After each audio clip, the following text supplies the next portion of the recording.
If you're in incredible strikes on top water from bluefin tuna, as well as dropping flutter jigs down to them and catching these fish in amazing numbers amongst whales, porpoise, and other forms of sea life, then you want to make sure you watch this week's World of Saltwater Fishing. I'll be off of New England with Cory Crochetiere, and we're going to absolutely crank on the bluefin tuna.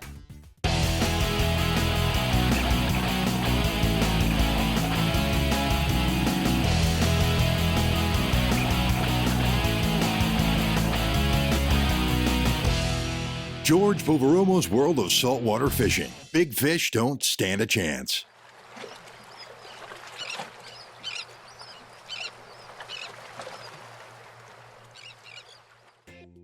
I've always enjoyed fishing in the Northeast. The fishing can be spectacular at times, and again, based on the species. And in a lot of cases, for me, we're chasing species that we don't have in any kind of abundance, if at all, down in my area, South Florida. And Cory Crochetiere is an outstanding jig and pop angler that fishes the Northeast quadrant, be it out of New York, Connecticut, or Rhode Island. And he specializes in a tactic that they call jig and pop for bluefin tuna. I kind of specialize in what's considered jig and pop fishing, which is primarily spinning gear and light tackle for bluefin tuna and yellowfin tuna, which consists of casting poppers and stick baits and artificial lures, and we use a lot of jigs and soft plastics when we need to hit fish that are deeper in the water columns. I had heard about the jig and pop for bluefin tuna for quite some time, but I was inspired enough to get the Mark 6 to Rhode Island, westerly Rhode Island, to the Avondale Boat Yard. And the goal, hook up with Cory and go out and chase bluefin tuna off Rhode Island. One thing is pretty intriguing visiting different areas is the time frame that people start off to go fishing, or should I say the time frame that the serious anglers take off to get out to the grounds. To get our trip started that day, I told George and the crew we had a start. Let's meet at 2:30 a.m. 2:30 a.m. And I'm thinking that is completely pitch black. We're gonna run anywhere from 37 to 47 miles offshore of Rhode Island. We still have some inland waterway that you have to meander around to get out to the ocean. And we've got anywhere from an hour and a half, sometimes 2 hours to get out to the grounds where we're gonna start fishing. So you're obviously running out in the dark. You've got to navigate your way through the channels, the sandbars, before you're out into open water. Very, very crucial. You have to be on these grounds where these fish are at first light or just before. A lot of times you can miss a really good bite at first light that may die off inside the first hour or 2 hours. And if you're not there, if you're late to the party, you might miss that first light bite. These bluefin tuna that we're targeting, they are highly regulated by the NOAA's fisheries. And we can only keep 2 of those fish with an HMS recreational permit.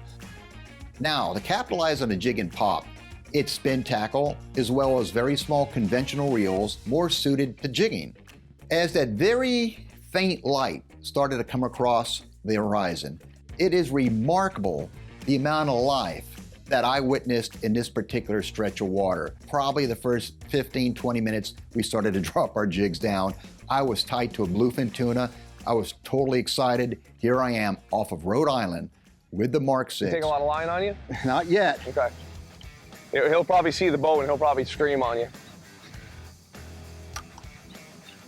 I would like to get the double. Oh, look at those marks. I got to stay down, George. You stay down. I'll work off the bow, try to give you a little, you know where the gap is in case we need it. Starboard side bow. Oh my God, look at those marks. How did I not hook one there? Are you up? I am. Here's my guy right here. Yeah, you got him. All right, let me get a gap. All right, I'll hold him in here. Let me get a gap. Okay, I'll bring him up for ready? you. Yeah. Normal, let him do a circle and I'll take his head. Now you're waking up. Yeah, they don't like the boat. There we go. It's a nice one.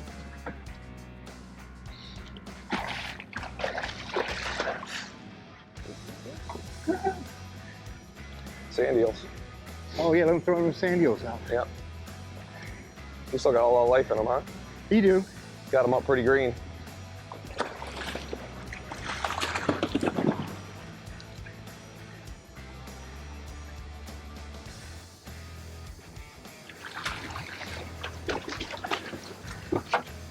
There we go. How about that, George? I'm loving it, man. How about that? That's a nice I one there. I am loving it. Light tackle bluefin, northeast. Does it get any better than that, huh? Did he hit you on the drop, or was that on the way up? No, on the way up. All of a sudden, up? you were screaming. There's fish being marked on the SIMRAD, and I looked, and there was balls of fish, and then before I could say anything, boom. George Poveromo's World of Saltwater Fishing is proudly brought to you by Penn. Let the battle begin. Mako. You'll find them where the fish are. Bass Pro Shops and Cabela's. Your adventure starts here. Mercury Marine. Go boldly. George, we'll be right back. My bluefin fell for a Williamson Kentucky jig. Now it's up to Cory Crochetiere to catch his and elevate us to Pancake Club status. I have the Mark 6 off Rhode Island, and I'm thoroughly enjoying the trip. Shortly after we put George's fish in the boat, we're checking the sounder out. We had to do another drift. It seemed like we were kind of off of the main pile of fish that we had originally marked. We pull back up, do another quick drift, and I hook up. Oh, there we go. All right. Hey. All right. Trying to make you proud and get a double here. Let's go. How you doing back there? I'm good. Working him in. I got to play him around the motor. He's coming around the port side. Let me know when you need an able body assist. Okay. Yeah, I got most of the line back, George, but he's probably going to make a run here. I can see. Right on time. This is phenomenal. Oh, look at the marks. Look at the marks at 40 and 60, George. Yep. Making progress here. It's not very fast. I got color. Oh, you got color? I got deep color on them. All right, I've got a gap here. Let's see. Might come around between you here. Let's see what we got. Looks tuna to me, doesn't it? He might be foul hooked. I mean, he's got tuna color. Those duskies, as you know, they're pretty brown. Looks sort of short for dusky. That's a small one. That's tuna. I see foul the hooked. tail. You take him the fish. Take Foul hooked. Hang on a little easy. There you go. Bail's open. If I hook or crook, you got him though. Well, when they're swimming through fast like that, sometimes, you know, you don't always hook them in the mouth. Sometimes you end up in the side or something like that. That's when you have the marks like we had, you know, there was a lot of fish down there for sure. Got the fish boat side. George assisted with the gaff. We get that fish in the boat, and that's our second for the day, which is our catch limit. If you get your limit and you hear one of your buddies yell out on the radio, I'm going for pancakes. Well, at that point, that means that they have their limit, and they're pretty much, technically, they can be done for the day. And I let George in on that little side note that we have with a couple of buddies of mine, and he yelled out at one point, he's like, I think that's time for pancakes, isn't it? I said, yeah, we can have our pancakes now, George. We definitely got our limit. We got our second tuna in the boat. We just limited out, and I don't know what time it was it 5:30, if that? Had I wanted to join the Pancake Club, I would have joined it right there. We could have gone back and had pancakes, but I'm foregoing all food because I'm enjoying this. Now we're in catch and release mode. Let's get on these fish. Let's jig them up. Let's try to get a couple on poppers. The weather's absolutely gorgeous. I am enjoying the heck out of my trip to Rhode Island. As far as our base of operations, we stayed at the Mohegan Sun Casino and Resort in Connecticut. What an amazing place that has everything. It caters to music. They have numerous concerts that they have going on in their Wolf Den. They have tons of shows in their 10,000 seat arena for the very big acts. They have a comedy club. There's an endless amount of restaurants. Naturally, they have their gaming facilities. They have a spa. The rooms are totally remarkable, and a lot of them have the view right over the beautiful Thames River. And the only reason we actually left the facility is we came up here to go fishing. So we left to go fishing, and we'll come right back to Mohegan Sun. George Poveromo's World of Saltwater Fishing is proudly brought to you by SIMRAD, 75 years of innovation in marine electronics. Rapala holds the world record for world records. Suffix, always use the best line. Starbright Boat Care Products, blending technology with performance since 1973. George, we'll be right back. The pancakes will just have to wait. We want more bluefins a la catch and release style. I'm fishing off Rhode Island with Cory Crochetiere. So with our 2-catch limit on what we call underslot bluefins, which is that 27 to 46 inch size, we had our limit by roughly, I would say at the latest, it was 6 o'clock that morning, maybe even a little earlier. It might have been about 5:30 at that point. At that point, you have to focus on a catch and release game. So you can boat more of these fish. You have to handle them as, as nicely as you can, boat side, and unhook them, maybe bring them inside for a quick picture, and then slide them back into the water, so they can grow up bigger and catch them the next season. Ready to land? Yes, in 1 second. One more circle? One more circle. Tuna door makes it nice, that's for sure. Get them right up and in. Those hooks out. What I like about that jig is look how thin wire those hooks are, yet strong, so it takes less effort to jam them home. Absolutely. Release? Absolutely. Ready? Sure, let it go. And that was our goal. Tuna door remained open. We'd slide a bluefin tuna, slide it right in, remove the hooks, set it on its way, look at the screen, get more excited because there's more bluefin sitting on the screen, back to it. And that's the way that whole morning was progressing. We were getting shots, hooking up, getting bluefins, and it dried up for a period. The SIMRAD screen, any life on there went scarce. So we raced up to a large school porpoise, shut down. I was on the bow of the boat. Cory ran us up to it. I had the topwater chugger. I made a long pitch, and I'm working this plug right through the porpoise schools. All of a sudden, bam, a bunch of white water. I'm on a bluefin tuna. Ooh, I got one on the top water. Top water. Nice, dude. In the porpoise. Oh, he's running. Gotta love it. Unbelievable strike when they hit these things on top. It's amazing. Oh my God, yeah. Nothing beats the popper bite. He's coming up here. He's coming around this way. Slide that baby in and give you some slack. There he is. On the top water. Check that out. Nice tight. Great little fish on the top water. All right, check this out. And in short order, we had that fish aboard the Mark VI, took the hooks out, and let that fish go. But what a thrill to catch these fish, and just really to see the strike on the top water plug is well worth the price of admission. Some of the other things that we see throughout the day, we ran into a couple of mola, which are also called sunfish, ocean sunfish. We get them in large numbers up here. George and the crew are actually pretty excited because they don't get a lot of those down in South Florida. On a standard day in the middle of the summer, you can see anywhere from 2, 4, up to 10 of them in a day. Sometimes they travel in schools, sometimes they're singles. They can even fool you. Their fin will come up and they kind of look like a shark, but then they have this kind of a lazy flop to their fin where they just slop side to side. And very odd looking creature. Not your typical fish shape, very round, has 2 large fins, dorsal fins almost the same size as the fin on their belly. Just a very odd looking creature. George's Tackle Locker, brought to you by King Sailfish, the pioneer of catch and release mounts. Visit kingsailfish.com. The biggest advantage of fluorocarbon as a leader material is that it is less noticeable to fish than a monofilament leader of the same breaking strength. Credit this to the line's refractive properties, which are nearly identical to that of water. In addition, fluorocarbon has little stretch, which promotes better hook sets, a hard abrasion-resistant outer finish, which is more durable for fishing in and around threatening structure, and a diameter which is generally smaller than a monofilament leader of the same breaking strength, again making it less noticeable. However, the downside to fluorocarbon, other than its steep price tag, is its stiffness and memory. It's often harder to work with than monofilament.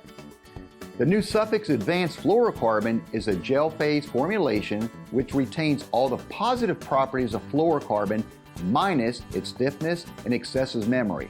I've been using a new Suffix Advanced Fluorocarbon since it came out this season. I can attest that its suppleness makes it much easier to work with as far as tying on lures and knots. This suppleness and reduced memory makes wind-on leaders easier to cast and baits easier to present. The leader lays out relatively straight when drift fishing, letting the live baits garnish all the attention as they should. Suffix Advanced Fluorocarbon had been formulated expressly for today's high-performance fishing demands, especially in salt water. Mercury Performance Stats, Rhode Island Bluefin. Seas, calm. Power, triple Mercury Verado 400 horsepower outboards. Props, Mercury Inertia Eco 21-inch pitches. Total miles traveled, 107. Consistent cruise, 4,500 RPMs. Speed, 45 miles per hour. Total fuel burned, 110 gallons. We'll be right back. George Poveromo's World of Saltwater Fishing is proudly brought to you by the Florida Keys and Key West. Come as you are. ACR, the leader in marine safety electronics. Papa's Pilar Artesian Crafted Rum. Never a spectator. VMC, your expert in hooks. King Sailfish, the pioneer of catch and release mounts. Visit kingsailfish.com. We've got our 2 bluefins, we did our limit, and in all, we scored 8 bluefins.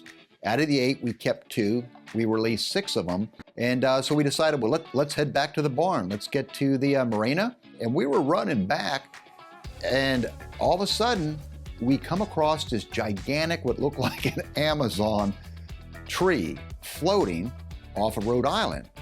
So we ease up to it, and Cory said something, mahi, which didn't compute. I go, what? Mahi, there's mahi on it. It's like, Rhode Island, there's mahi. And I didn't believe him. I look, and I see mahi.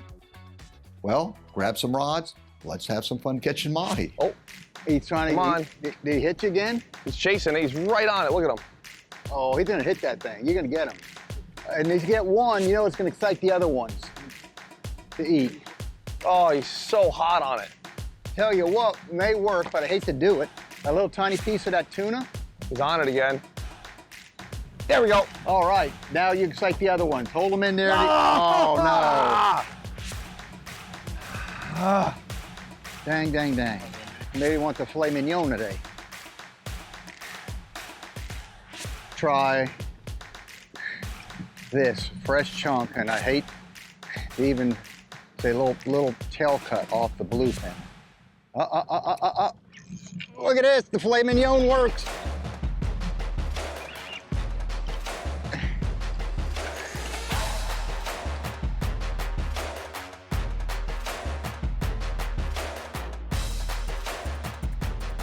Is it sacrilegious to use a piece of bluefin tuna to catch a mahi? All right, let's get this one in a box and go back up to the log and see. And I'll let you get, this is a 20-pound leader, so I don't feel comfortable flipping that fish. Nice headshot. It's all I always wanted to do. Come up from South Florida to Rhode Island, catch dolphin. Throw out, get Here we go, George. All right, take your time. I'm gonna come down here. More if you could. Okay, you're good, you're good. Now, if I could just get a shot. Let's see, I'm gonna go to your other side now.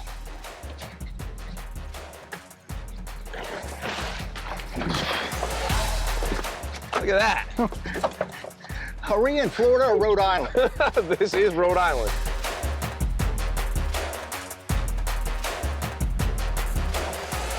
Incoming. Awesome sight. So, look at the colors on that. Loving it. We ended up with 4 dolphin. We released 1. We took 3, including a beautiful one that Cory caught. I said, it's been a heck of a day. We saved our face, or at least I saved my face coming from South Florida. We scored the mahi off of Rhode Island, no less. Said, let's take this boat back in. We have fish to clean and a boat to wash.